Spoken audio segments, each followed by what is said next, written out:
Yvan Rodriguez, artiste, auteur, designer, photographe.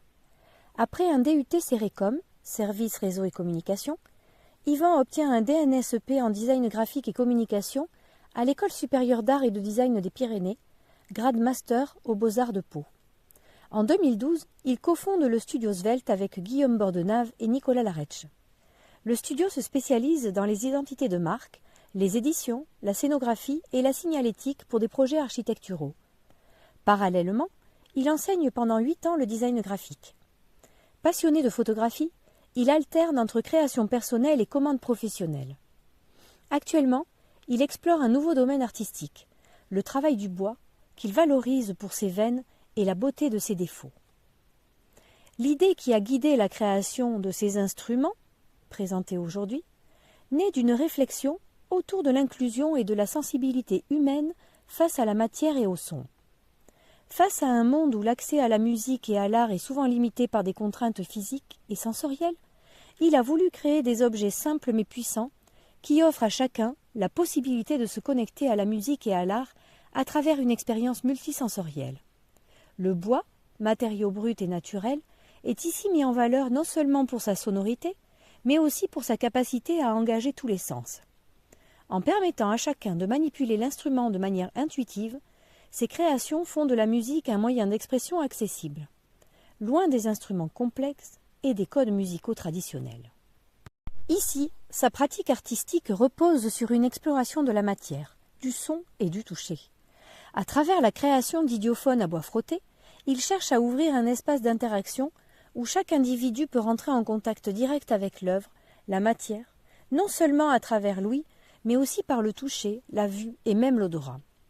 Ces instruments, fabriqués à partir de bois dense, de chêne, sont des objets simples mais puissants, qui invitent à la découverte et à la connexion.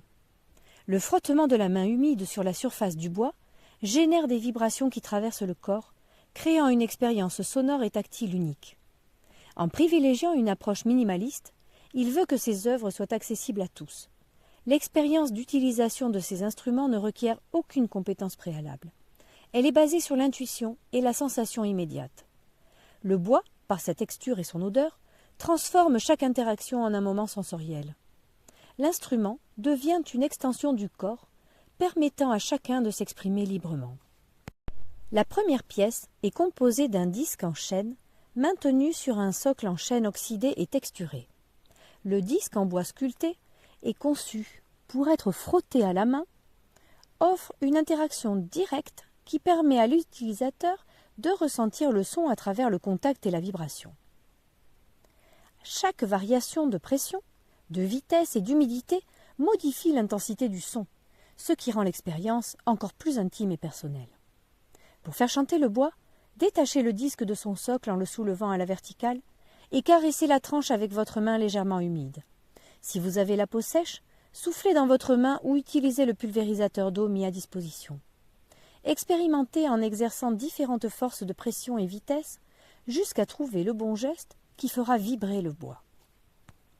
La deuxième installation, composée d'un socle en chêne texturé posé au sol, dans lequel sont glissés à la verticale un ensemble de 6 bâtons en peuplier, 5 sont des idiophones que vous pourrez faire vibrer et chanter en les frottant avec votre main légèrement humide. Comme pour la première pièce, si vous avez la peau sèche, soufflez dans votre main ou utilisez le pulvérisateur d'eau mis à disposition.